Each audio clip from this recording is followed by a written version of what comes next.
महिलांना शिवीगाळ प्रकरणी 12 जणांविरोधात गुन्हे.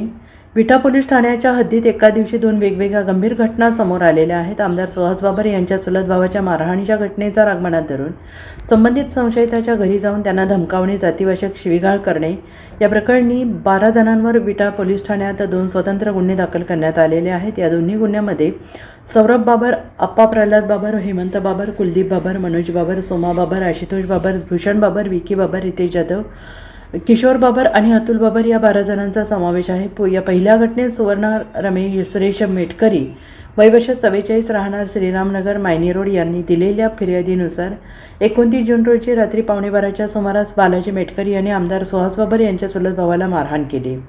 या कारणावरून सर्व संशयितांनी बालाजी मेटकरी यांच्या घरासमोर येऊन त्यांना धमकावले तसेच महिलेशी अश्लील वर्तन करण्याचा प्रयत्न केल्याचा आरोप आहे. या प्रकरणी विटा पोलीस ठाण्यात विविध कलमानुसार गुन्हा दाखल करण्यात आलेला असून पोलीस अधिक तपास करत आहेत.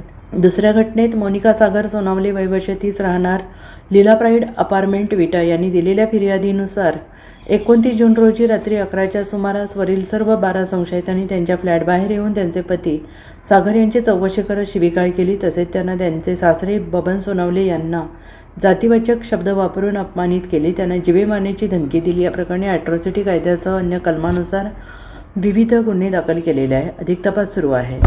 ब्युरो रिपोर्ट SBN मराठी, विटा.